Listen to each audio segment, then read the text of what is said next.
Meus irmãos, boa noite, que a graça e a paz de Jesus Cristo seja com todos nós.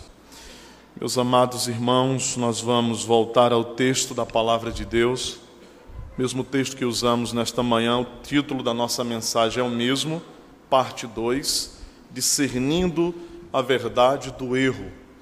A continuação da mensagem desta manhã, nós vamos voltar à primeira carta do apóstolo João, capítulo de número 4, versículo de 1 a 6. 1 João 4: Amados, não deis crédito a qualquer espírito, antes provai os espíritos se procedem de Deus. Porque muitos falsos profetas têm saído pelo mundo fora.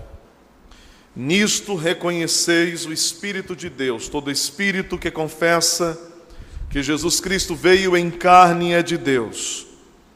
E todo espírito que não confessa a Jesus não procede de Deus. Pelo contrário, este é o espírito do anticristo, a respeito do qual tendes ouvido, que vem e que presentemente já está no mundo. Filhinhos, vós sois de Deus e tendes vencido os falsos profetas, porque maior é aquele que está em vós do que aquele que está no mundo.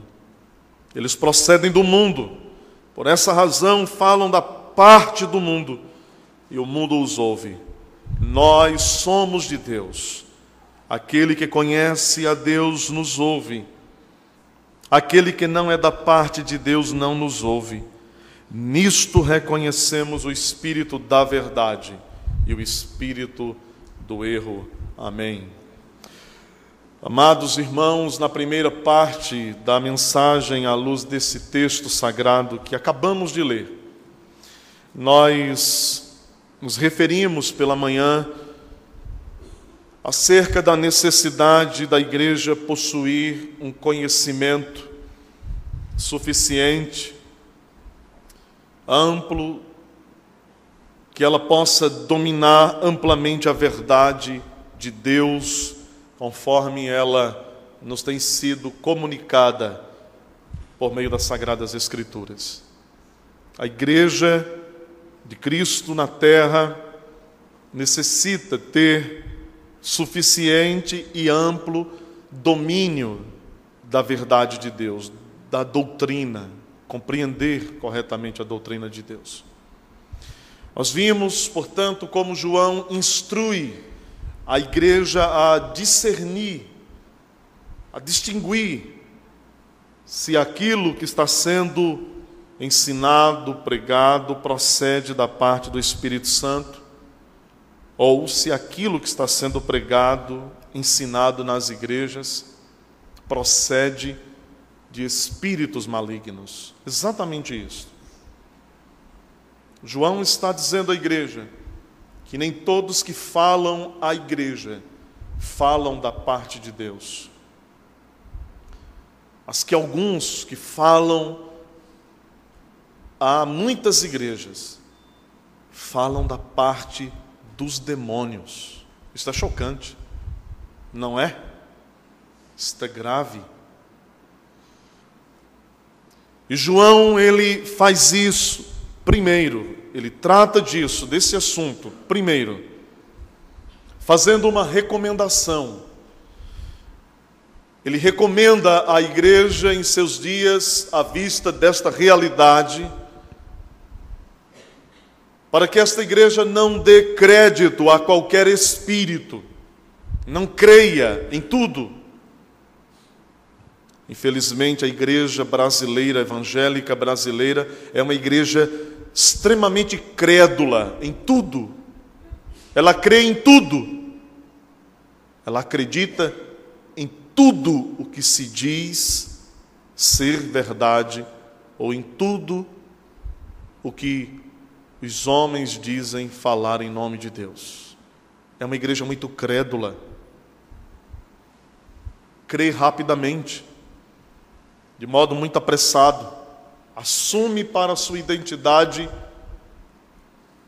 definições, crenças, posições extremamente perigosas, ameaçadoras. João então recomenda à igreja: não acreditem em todo espírito. E ele insiste com a igreja para que ela não seja ingênua, uma igreja ingênua, mas que a igreja seja cautelosa, tenha critério, prudência.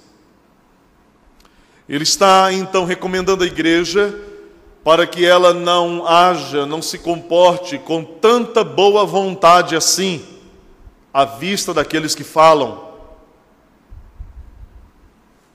Por certo, a boa vontade do coração é algo bom, mas quando somos muito bons de coração, ou manifestamos uma muito boa vontade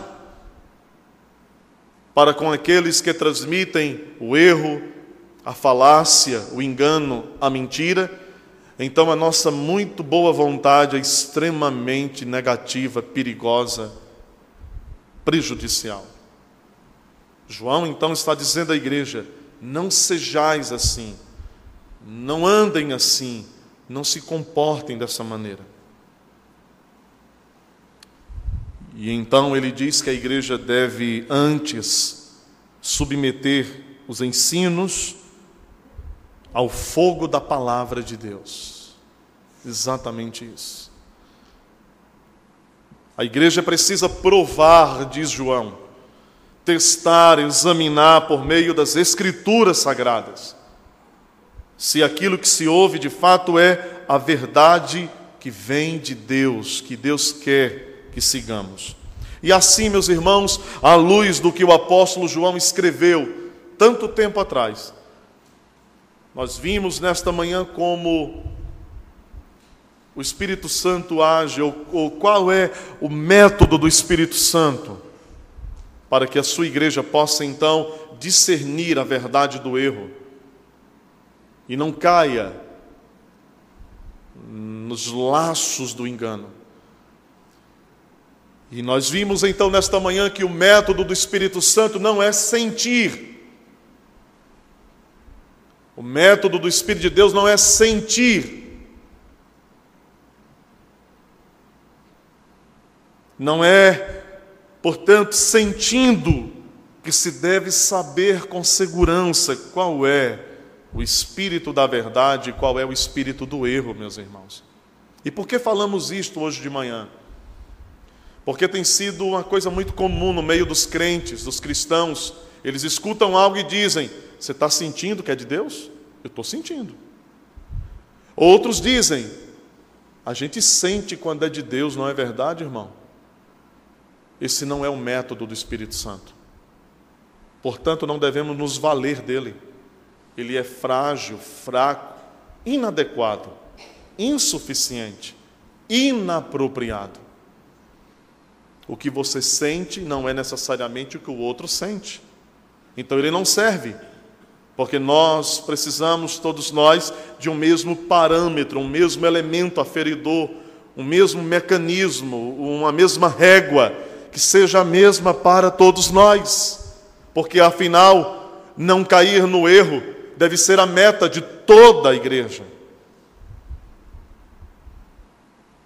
João vai então ensinar a igreja a usar um método objetivo, provar, isto é, submeter ao teste de avaliação daquilo que já nos foi dado como palavra de Deus, a palavra apostólica. Ouvir e conferir com as Escrituras se passou, se está de acordo, procede de Deus. Se não, procede do diabo. É assim que o Espírito Santo será honrado pela igreja.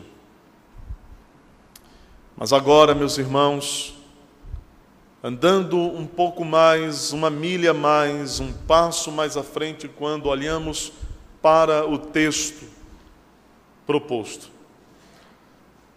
dando continuidade à exposição da passagem bíblica que temos, nós podemos então começar, propriamente dito, com uma pergunta. Por que segundo João era necessário a igreja fazer esse teste? Porque era preciso a igreja testar, examinar. E então João diz no versículo 2: reconheceis nisto o Espírito de Deus, todo espírito que confessa que Jesus Cristo veio em carne é de Deus, e todo espírito, verso 3, que não confessa a Jesus não procede de Deus. Pelo contrário, este é o espírito do anticristo, a respeito do qual tendes ouvido, que vem e presentemente já está no mundo. Por que João insiste em que a igreja deve provar, testar a mensagem dos pregadores? Porque era necessário, meus irmãos, entender, saber que os demônios, os falsos espíritos, os espíritos malignos, eles fazem dos falsos mestres seus porta-vozes, seus mensageiros na terra. Satanás, o enganador, diabo caluniador, seus agentes demoníacos, os demônios, os espíritos imundos, eles fazem dos falsos pregadores os seus porta-vozes, seus mensageiros. Em outras palavras, ele faz com que as igrejas ouçam suas mentiras pela boca de homens.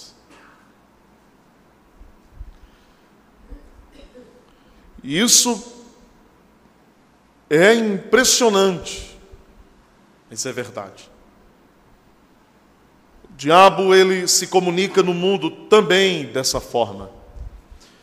Ele instrumentaliza alguns a fim de propagar o erro religioso. Observem, meus irmãos, como na primeira carta que o apóstolo Paulo escreve a Timóteo, no capítulo 4, versículo de número 1. Na primeira carta de Paulo a Timóteo, capítulo 4, versículo 1, Paulo está advertindo Timóteo quanto ao mesmo perigo que João está alertando a igreja em seus dias. Ele está acendendo uma luz amarela e dizendo: Timóteo, cuidado, existe uma ameaça ferrenha, perigosíssima. Você precisa, como líder da igreja, como ministro, pastor da igreja, você precisa estar atento a essas coisas.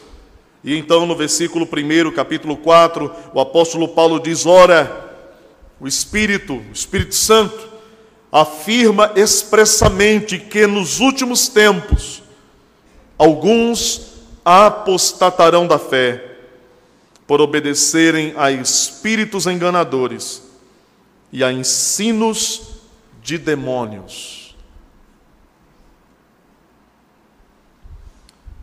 Homens que obedecem a espíritos enganadores, a ensino de demônios. Era certamente, meus irmãos, este o grande perigo da igreja nos dias do apóstolo João. João está dizendo que alguns viriam então falando, e eles falariam pelo próprio diabo. Ele está dizendo: provem os espíritos. E por que ele diz isso? Porque ele sabe que o diabo, e nós bem sabemos igualmente, que o diabo é habilidoso em corromper a verdade de Deus. A sua grande habilidade é corromper a verdade. Lembrem-se naquele jardim onde nossos pais estavam, onde nosso pai Adão e nossa mãe Eva ali estavam, naquele jardim de delícias, um jardim de comunhão, um jardim de culto, um santuário erguido na terra, um tabernáculo ali, naquele lugar, Satanás utilizou-se de uma serpente e então enganou Eva. E depois disso, ao longo da história, ao longo dos séculos, desde então, desde aquele evento trágico da nossa história, da história da humanidade, o diabo tem usado homens para enganar outros homens. Tenham cuidado. Vocês que me ouvem precisam saber se eu falo da parte de Deus ou não. E vocês precisam saber disso em qualquer lugar que vocês entrarem. Em qualquer encontro que se diga cristão, vocês precisam estar certos de que aquilo que está sendo pregado, de fato, procede do Espírito de Deus, procede da Escritura Sagrada. João entende que aqueles falsos mestres nada têm da parte do Espírito Santo. Pelo contrário, eles são, na verdade, canais por meio dos quais o diabo dissemina, espalha, espraia a falsa religião e a falsa doutrina. O diabo usa homens para fortalecer os pilares da falsa religião. O diabo usa homens para disseminar o erro e engano. E é por esta causa, meus irmãos, então, que se faz necessário provar os espíritos. Mas notem uma coisa interessante. Por que João no texto não diz, provem os pregadores? Afinal, eram homens que estavam pregando na igreja naqueles dias, como são homens que agora, nos nossos dias, pregam, que falam ao povo.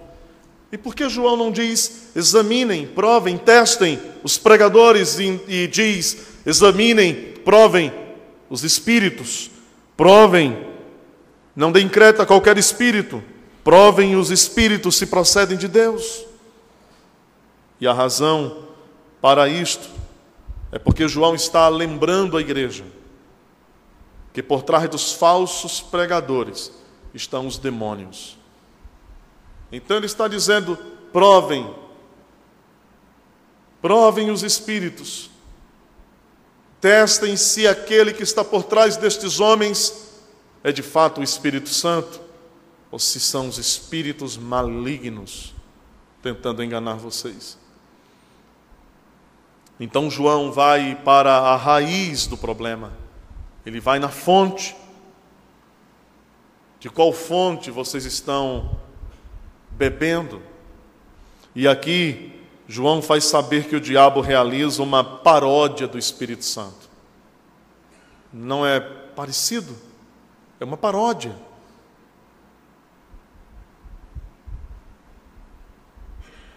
João está lembrando que o diabo ele faz uma espécie de paródia da operação do Espírito Santo que agiu nos apóstolos, inspirando aqueles homens para que eles dessem à igreja o conteúdo final da revelação de Deus, a revelação final, última, necessária para a igreja. E o diabo está parodiando o Espírito Santo, que depois dos apóstolos e na sequência dos apóstolos, ele continua agindo por meio dos verdadeiros ministros de Cristo, os verdadeiros pregadores da verdade, que falam fielmente a palavra e que comunicam as verdades apostólicas à igreja de nosso Senhor Jesus Cristo. Então, o diabo, de modo a imitar o que o Espírito Santo faz, ele então imita a ação desse Espírito bendito na instrução do seu povo e ele age como quem inspirando malignamente os falsos mestres.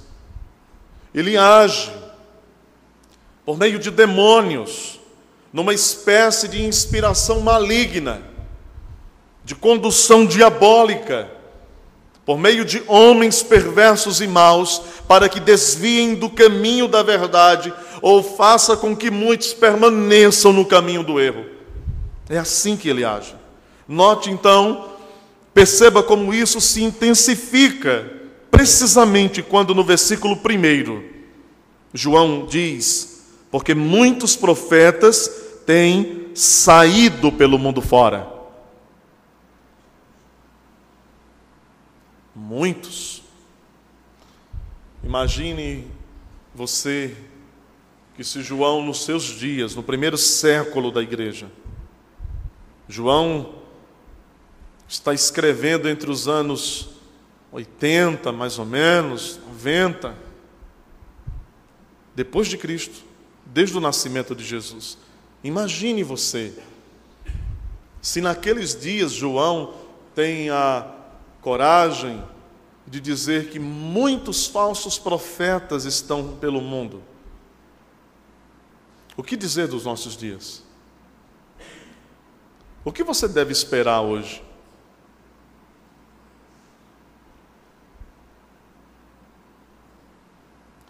Mas vejam como essas coisas que João fala acerca destes homens inspirados, movidos pelo diabo, também se torna ainda mais clara e definida no versículo de número 5, quando ele diz acerca destes falsos mestres que, ao falar, comunicam os pensamentos malignos do diabo. Ele diz: eles procedem do mundo.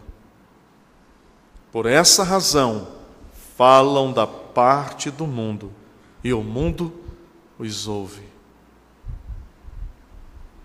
Nós não somos do mundo, irmãos. Estamos no mundo, disse Jesus, mas não somos do mundo, como ele também do mundo não é. E este é o contraste, pois assim como o mundo odeia o Filho de Deus, o mundo odeia todos quantos creem no Filho de Deus. Os falsos mestres, com certeza, conseguem, meus irmãos, com alguma facilidade, atrair muita gente após eles.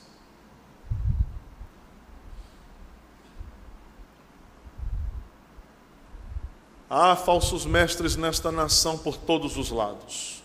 Eles estão aqui nesta cidade. Agora mesmo eles estão pregando em algum lugar, em alguma igreja evangélica, debaixo de alguma placa, igreja evangélica, existem falsos mestres agora, pregando. E talvez pregando para números ao dobro e triplo deste que está aqui agora. E eles estão por todas as partes, camuflados. São lobos travestidos de ovelhas, com forma de piedade, falam com alguma persuasão, parecem ser ungidos de poder que procede dos céus, mas são movidos por Satanás, são insuflados em seu coração, são impulsionados em seu íntimo pelos demônios. Eles falam mentiras, coisas pervertidas, eles torcem a verdade, eles manipulam a verdade, eles conseguem fazer que pessoas até de graus de formação elevado acreditem piamente no que eles estão dizendo. Porque no fim das contas, quem está falando é o diabo. Eles estão à solta. Eles são verdadeiros instrumentos da maldade. Tenham cuidado. Não lhes deem abrigo. Não tenham comunhão com eles. Não os recebam como irmãos em Jesus Cristo. Eles são do mundo. Eles falam segundo o mundo os ouve, porque eles não procedem de Deus, mas do mundo. Eles têm certa facilidade de arrastar multidões. Incrível isso. Impressionante. Como um caixote, imitando a arca da aliança do Antigo Testamento, um plágio da verdadeira arca descrita nas páginas veterotestamentárias. Incrível. Eles conseguem o apoio de autoridades, fazem cortejos pelas artérias das cidades, pelas vias principais. Multidões se espremem admiradas. Eles se fantasiam de sacerdotes. Eles entram com aquele caixote aos ombros. E as multidões, como que hipnotizadas, querem tocar, se curvam, oram ao pé de uma arca falsa, de uma tolice. Eles conseguem fazer com que as pessoas acreditem que ali Deus está. Sabe, uma das coisas que mais me dói no coração quando eu vejo esta cena deprimente em nossa nação. Este é apenas um exemplo trágico desta queda. Há tantos outros. Mas me dói no coração saber quanta gente não conhece nada do Evangelho de Deus. Essas pobres pessoas não conhecem a verdade. Irmãos, eles não conhecem a Bíblia. Eles não sabem nada. São cegos. São levados de um lado ao outro por todo e qualquer vento de doutrina. Pobres, pobres, pobres. Pobres almas iludidas. Seguem como ovelhas para o matadouro, guiados pelos cânticos destes mestres satânicos, malignos, que falam pela inspiração dos demônios.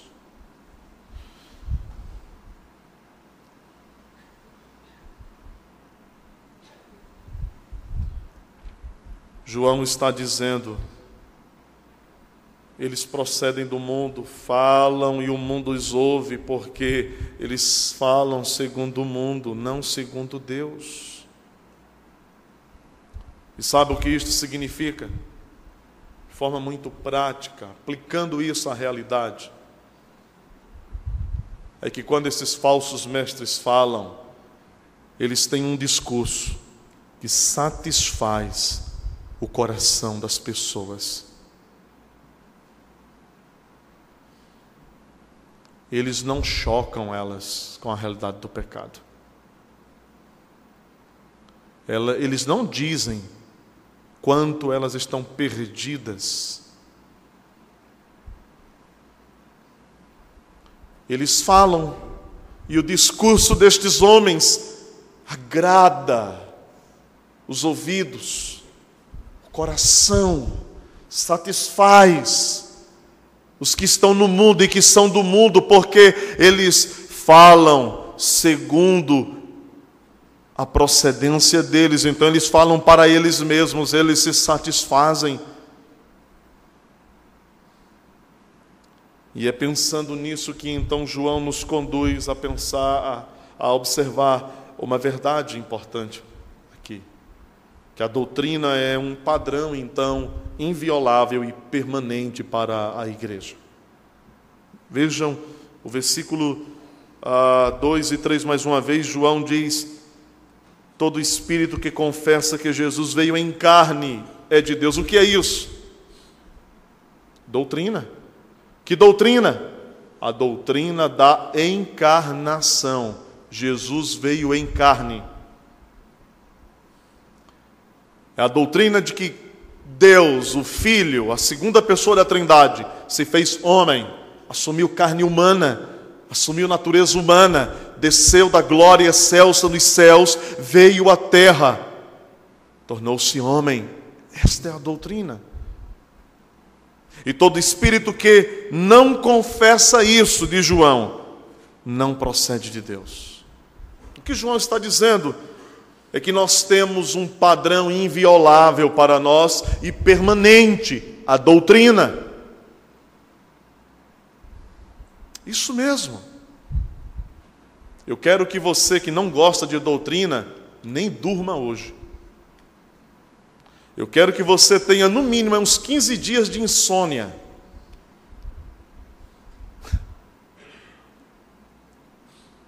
Isto mesmo.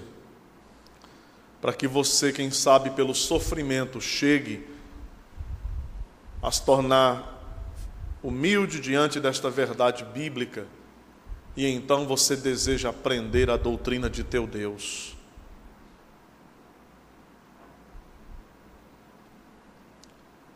A doutrina é um padrão inviolável para nós, permanente. E nesse processo, então, meus irmãos, de provar os espíritos, de atestar, João lembra, então, quão importante é o conhecimento doutrinário. Isso é muito importante. Eu tive a oportunidade de conversar com um querido irmão há alguns dias. Veio de uma outra igreja. Não convém dizer o nome. Estávamos tratando sobre doutrina, conversando sobre uma preciosa doutrina. Acerca da pessoa de Jesus Cristo. E comecei a lhe falar sobre algumas coisas muito maravilhosas.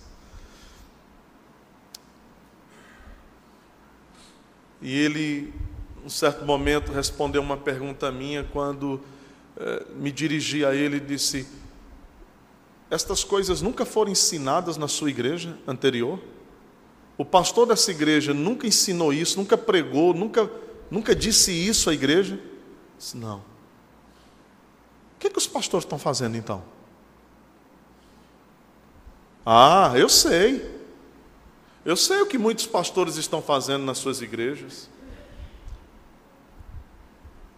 Eles estão alimentando o seu povo com entretenimento. Eles são bons. Eu sei o que os pastores estão fazendo, muitos deles estão fazendo com suas igrejas. Eles estão promovendo shows. Vamos trazer o cantor famoso para fazer um culto. Não é culto, é show. Enche de gente. O povo fica animado, contente.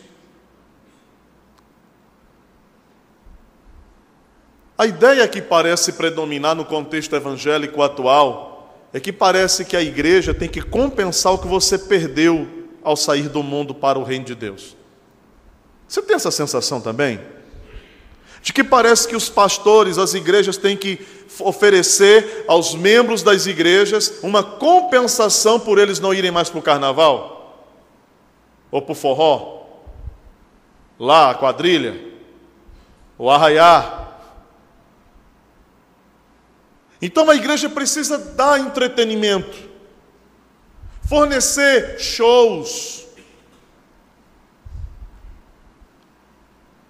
O ministro não tem que ser mais comprometido com a verdade, doa em quem doer, custe o que custar. Ele tem que ser agradável, simpático.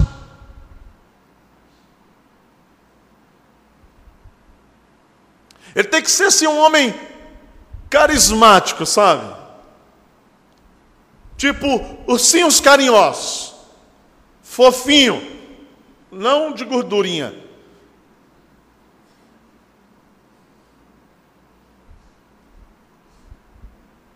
Ele tem que ser aquele ministro que faz todo mundo se sentir bem, legal.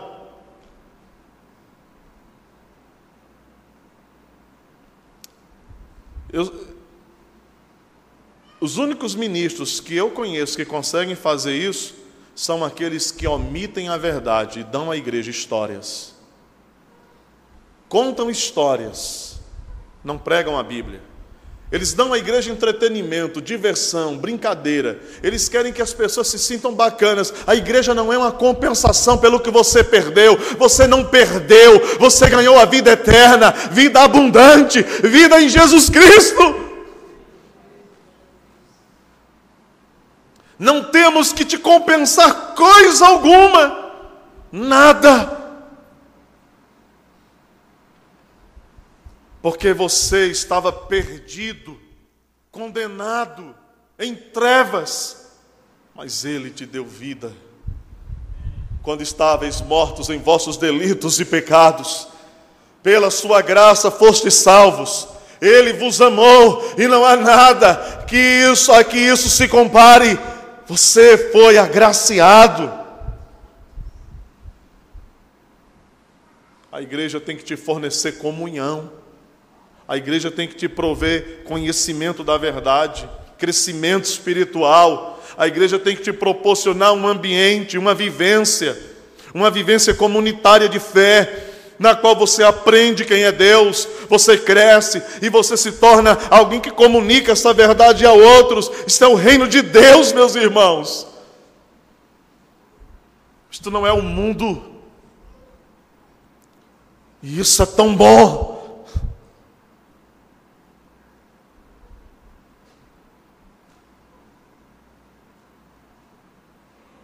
João está lembrando que provar os espíritos é importante. Nesse processo de provar, João lembra que o conhecimento da verdade, da doutrina é essencial. E nesse terreno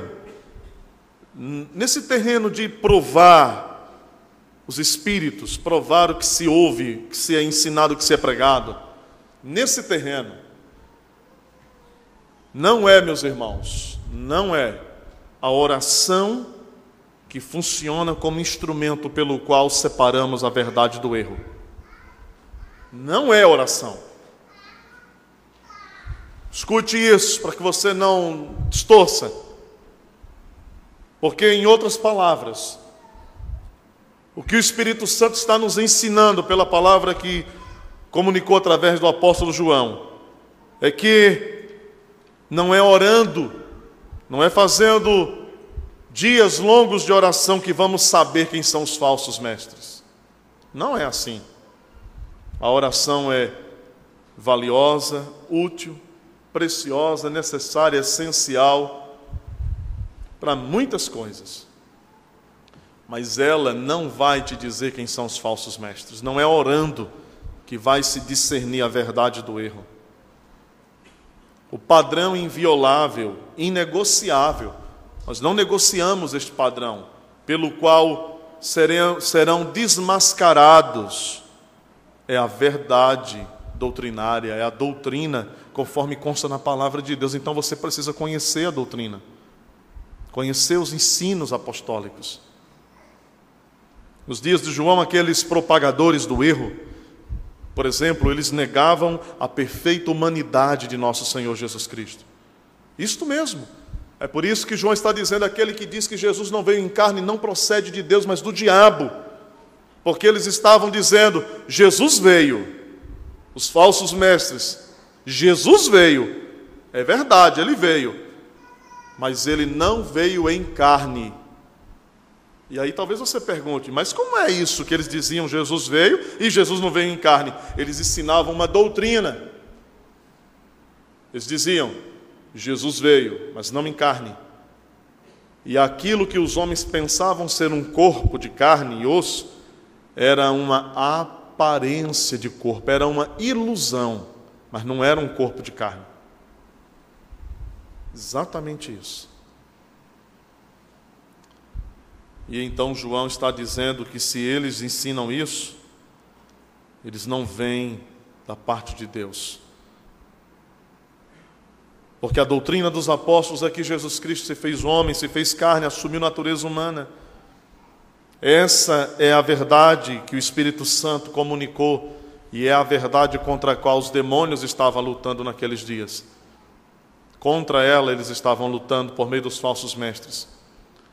A verdade de Deus tem sido proclamada ao longo dos séculos. A verdade de Deus, propagada pelo Espírito Santo ao coração do seu povo, tem sido proclamada, pronunciada, ensinada até hoje. E contra estas verdades os demônios estão lutando. Há uma batalha. Estamos numa guerra.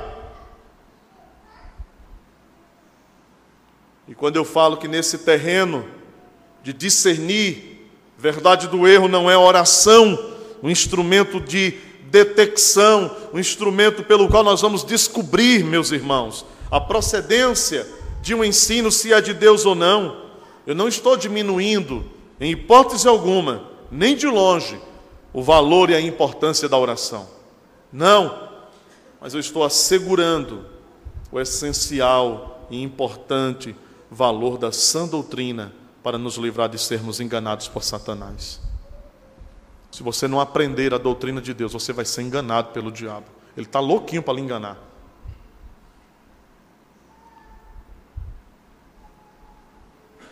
Ele está louco por isso. Portanto, não podemos, meus irmãos, tratar o aprendizado da doutrina como se fosse de pouquíssima importância, de pouquíssimo valor, de pouquíssima valia para a igreja. Tratar o conhecimento e o aprendizado doutrinário como um mero conhecimento, isso é só letra, isso é conhecimento intelectual. Eu preciso de oração, eu tenho que orar. Quem muito ora sem conhecer a verdade doutrinária se torna um fanático, um espiritualista de tudo. Quem não ora e se ocupa apenas intelectualmente de aprender a teologia, tem a tendência a se tornar um formalista, um cético. Tudo é simplificado a raciocínio. Portanto, o que devemos, meus irmãos, por fim compreender é que nós não podemos valorizar a oração e desprezar a doutrina, ou valorizar a doutrina e desprezar a oração, mas precisamos tanto de um quanto de outro, como dois remos de uma mesma embarcação, que nos conduz para a direção certa. Precisamos orar, é verdade, mas precisamos conhecer a Sagrada Escritura. Por fim, nos versos de 4 a 6, nós encontramos uma outra verdade que João nos salienta. Ele destaca para nós aqui. Ele traz uma palavra de ânimo em meio às trevas da falsa doutrina.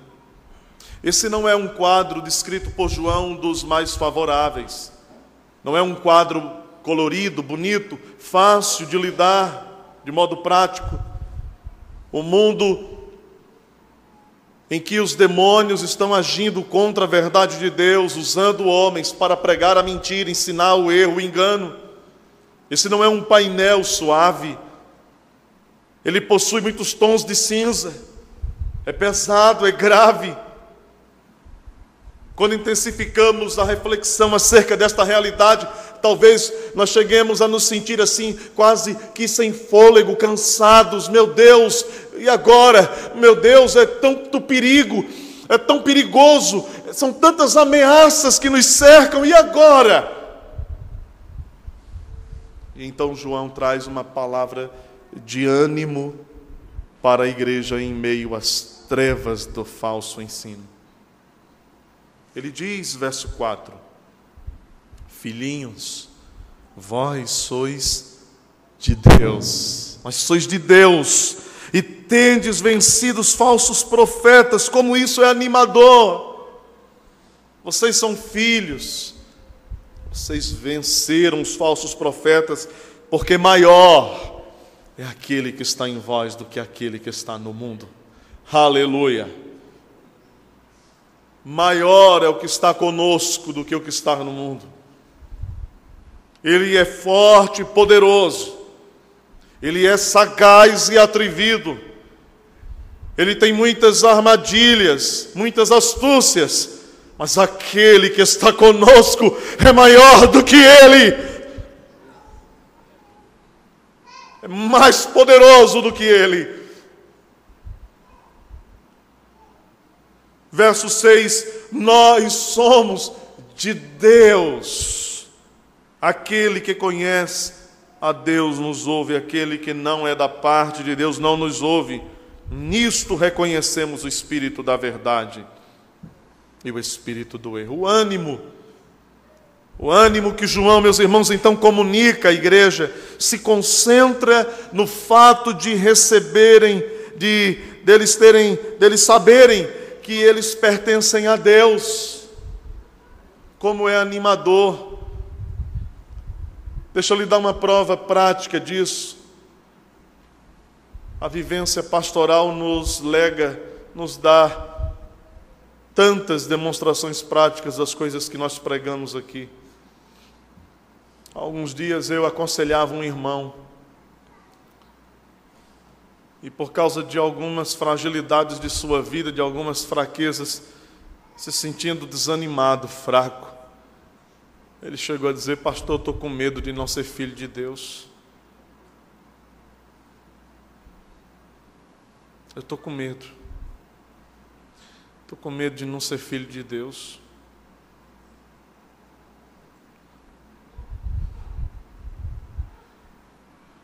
Então ele disse: se você não fosse verdadeiramente filho de Deus, você nem se importaria com isso, meu irmão. Se você não fosse verdadeiramente filho de Deus, você nem estaria aí, nem ia chegando se você é ou não é um verdadeiro filho de Deus. Sabe por quê? Apesar dos teus pecados, das tuas fraquezas, daquilo que tem roubado o teu ânimo, tua empolgação por Jesus Cristo, apesar disso, sabe por quê que você está com o coração apertado pela dúvida, pelo medo de não ser um filho de Deus? É porque você é um filho de Deus. É porque Ele te ama. E Ele tem conduzido você, apesar dos teus pecados, a entender que você precisa vencer os seus pecados. E Ele quer que você saiba que Ele ama você, que você é filho dEle, e que Ele não abandona os seus filhos, porque Ele não rejeita nenhum daqueles que vão a Ele.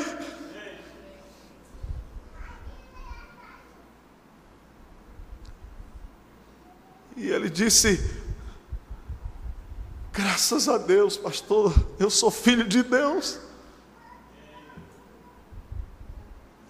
Vocês são de Deus.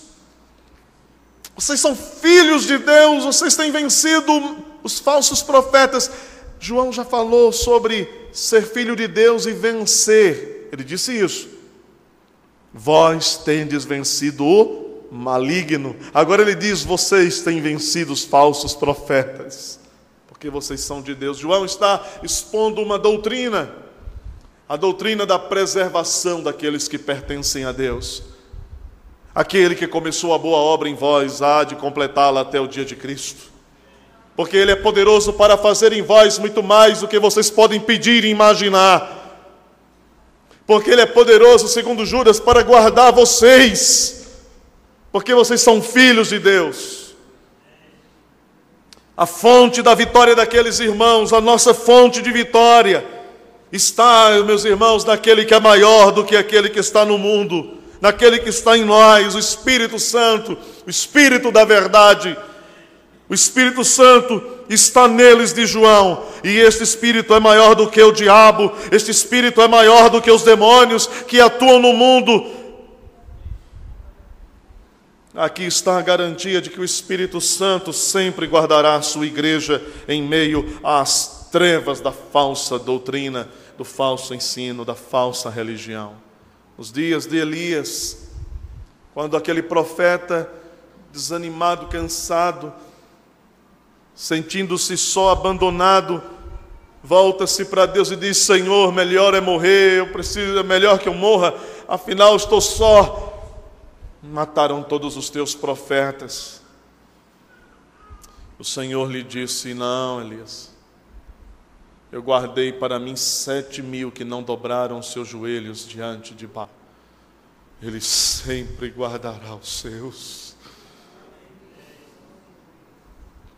Ele sempre poupará nossos joelhos de se prostrar diante do Deus deste século. Ele sempre nos preservará em meio às trevas da falsa religião, em meio às trevas da falsa doutrina. Sabe o que Ele está fazendo aqui nesta noite conosco? Ele está nos preservando disso. Ele está nos vacinando contra Satanás. Ele está selando nossos ouvidos e nosso coração. Ele está selando nossos pensamentos contra o diabo. Glória a Ele! Aleluia! Porque somos dele, não somos do mundo. Aqui está a garantia de que o Espírito Santo sempre fará isso. Ele não entregará o seu povo às trevas, mas Ele exercerá o seu poder, sustentando sempre para o seu povo pregadores fiéis à sua palavra, que farão frente contra os homens perversos e maus. Meus irmãos, nunca faltarão ministros da verdade, nunca faltarão aqueles que preguem a verdade. Eles podem até, em um dado momento da história, serem poucos, mas Deus sempre manterá vivo o seu remanescente. Nunca faltará a verdadeira doutrina, nunca faltará o verdadeiro ensino.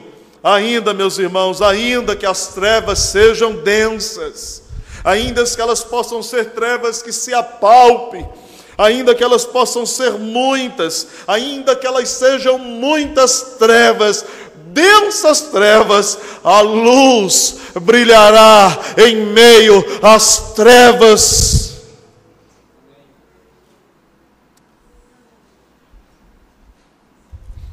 E assim saberemos separar a verdade do erro. Saberemos a quem devemos seguir. Pois Jesus diz: eu sou o bom pastor, e as minhas ovelhas ouvem a minha voz, e elas me seguem.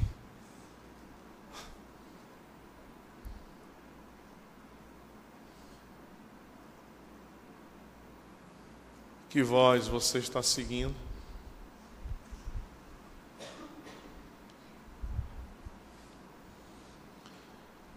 Que pastor você está a seguir? As verdadeiras ovelhas de Jesus Cristo sabem como é a voz de seu pastor.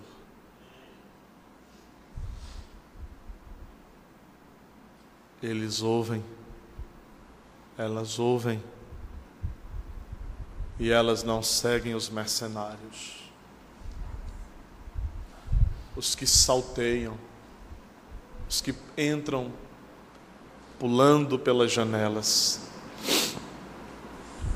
Meus irmãos, eu gostaria de lembrar-lhes, por fim, a título de aplicação, conselho prático, apenas 3 coisas. Não nos esqueçamos que o diabo fala nesse mundo. Ele não está emudecido. Ele se comunica. Não nos esqueçamos que o diabo usa homens. E estes homens aos quais Satanás usa, eles nem precisam se retorcer, se debater no chão, babar, mudar a voz. Eles não precisam. Eles são usados pelo diabo de um modo muito naturalmente tranquilo, sutil. Não nos esqueçamos disso. Ele está vivo. E o seu maior empenho é corromper os cristãos, corrompendo a verdade, ensinando a eles a mentira. Em segundo lugar, não nos esqueçamos, meus irmãos, da doutrina como um padrão inviolável e permanente, uma ferramenta para discernirmos o espírito da verdade do espírito do erro. Dedique-se a aprender da doutrina de nosso Deus. Aprenda sobre quem é Deus. Aprenda sobre Jesus Cristo, sobre o Espírito Santo. Nós temos uma das teologias mais profundas sobre a pessoa e obra do Espírito Santo. Aprofunde-se nisso. Aprenda. Deseje ouvir, ser instruído. Não perca as ricas oportunidades de aprender aqui, em grupos pequenos. Não perca. Terceiro e por último, não nos esqueçamos, meus irmãos, de que o Espírito Santo, Ele está conosco. Não temos que temer estas coisas. Não temos que temer estas ameaças reais. O Espírito de Deus está em nós. Ele é maior do que o que está no mundo. E Ele nos auxilia nesta batalha pela verdade. Estamos numa batalha em favor da verdade. Resistamos firmes naquele que por nós deu a sua vida, porque Ele é a própria verdade. Amém.